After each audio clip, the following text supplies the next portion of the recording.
Affinity Photo was introduced for Mac in 2015, so is no longer the new kid on the block.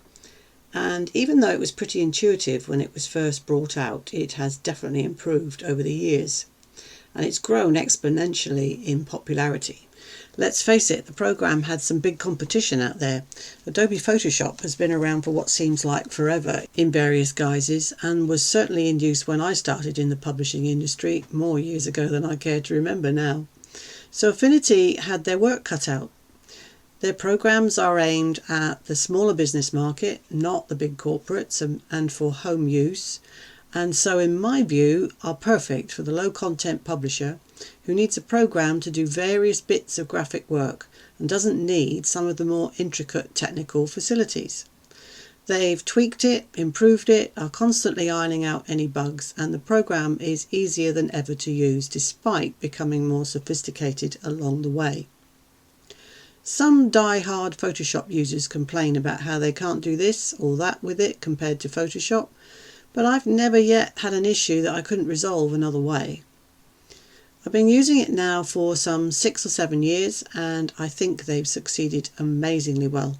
And to back that statement up, I've now produced my 3rd course using the Affinity suite, my Affinity Progress Part 3 for Photo. Now, if you've not been here before, my name's Jayne of Silverzone Printables, and I create videos for this channel based on low content publishing and printables for Etsy or similar platforms, and tips for using the Affinity suite to achieve that. And if that kind of thing interests you, then click on the subscribe button and the notification bell so you'll be notified when I upload new videos like this.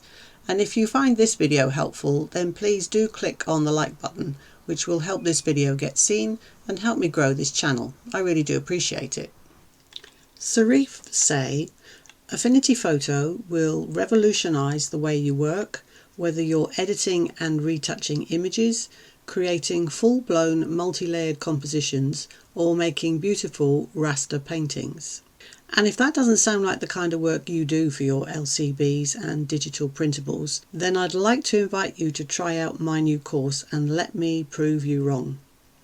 Using some of my techniques, you'll be able to speed up your processes, create colouring books in minutes, make your covers really pop on Amazon and other platforms, and all without having to create graphics from scratch. It really is not as difficult as you might first think. And I'll be mentioning a special offer at the end of this video, so stick around until then so you don't miss out on that. In Module 1, I'm going to introduce you to the program, give you a little bit of background, and a basic tour of the photo workspace and how to set it up, where you can find things, a quick overview of all the different tools, how you can customize your toolbars, how to open, close, export files, which might sound fairly basic, but some people don't know how to do that, how to use the shortcut keys, and how to set up presets and templates, which once you've mastered those will make the start of every job so much quicker.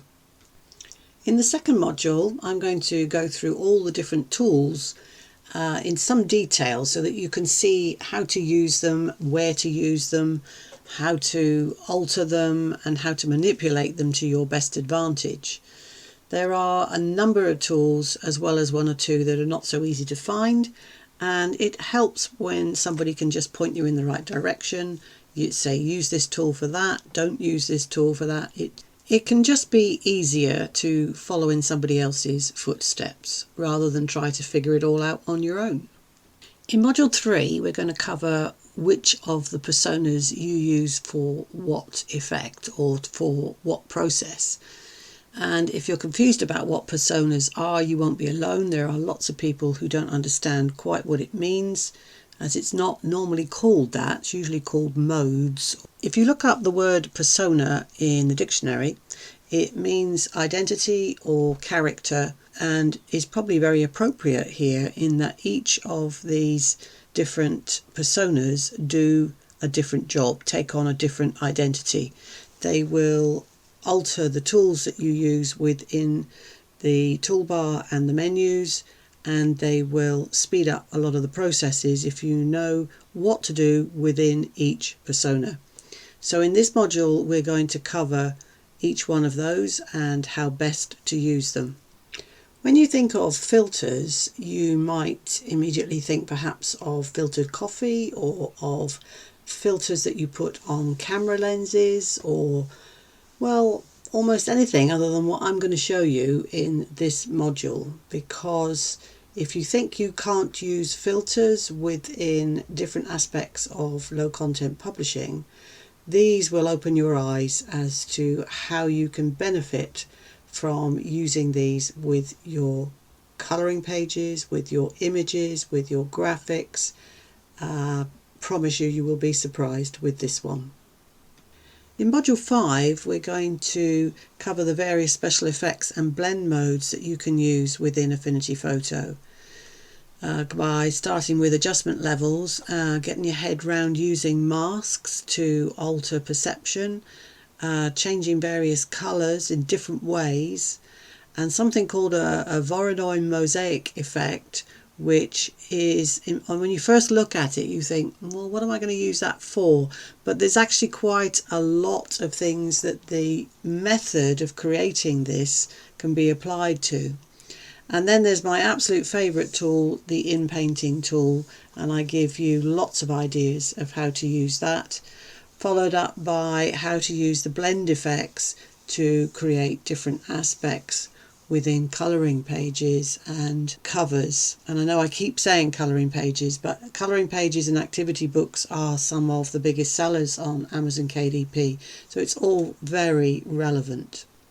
In Module 6, we're going to cover lots of different projects, and once you've got the basics down of all of these different projects, you will pretty much have every aspect of your low content publishing covered. I'll take you through how to use batch jobs, how to create your own brushes, how to create your own colouring pages, but not from scratch, by using existing public domain images or even photographs that you've got of your own, and by using macros, how to speed that process up so that you can literally create a colouring book in minutes. Then I have a whole section covering how to get your Amazon template and bring in existing design elements, create what's called picture in text so that you can see a picture through the text shapes, embossing images to make them stand out from the page, and how to put final titles together so that they really pop on covers. I have modules covering how to change existing colours in an image to suit you or the theme that you're working on, how to blur backgrounds in photographs, how to create your own mock-ups, and that's quite useful to know, especially if you're creating digital products, how to create a vintage retro sunset, and it's the process of that I'm teaching rather than the actual finished image, how to create a seamless pattern, and once you know how to do that, you can create endless variations of digital papers, and how to delete backgrounds on images that you wish to use where the background isn't quite what you want. Once you've finished all the modules, you can dive into the support files and resources that I give you. I will be adding additional graphic files from time to time. As I experiment with different processes, I will add the finished results to the course, as I do with Publisher and Designer. And to celebrate the completion of the 3 courses to make the whole suite, I'm adding in several bonuses. Bonus 1 will be some photo file templates and cheat sheets for the program shortcuts. This alone will save you tons of time if you need to go back and find something. I'm giving you Amazon's cover template, how to download it and use it, complete with the design graphics that I use in the course. It's just an additional bonus and I show you how to use it. I'm giving you my macro file for creating the sketch images for colouring pages that I show you the process of. And I'm giving you a source file for a seamless pattern file that you can use for yourself, commercially, or just to practice with. And many of the images that I feature in the course so you can follow along with the videos. And then lastly, that special offer that I mentioned at the beginning of the video is for a limited time, those who buy the Affinity Progress Part 3 photo during the launch period and possibly for a short time after, I'm going to offer at a special price if you buy all three together. And I'm not likely to repeat that anytime soon. So if that's something that interests you, if you have never followed any of the courses, if you haven't bought the publisher or the designer one, this is a really good time to get it, as the price will be very nearly at the launch price of the original launches last year when I did publisher and designer. Details for that can be found in the description underneath this video, and if you're on my mailing list, I will also be letting you know more detail there. So that's it, that covers the new course. I hope that gives you an incentive to try it out and grow your skill set for your publishing business so that you cover all the bases and are able to create more content for yourself without having to rely on outside sources. I've been Jayne Willingale. Thanks for watching. I'll see you next time.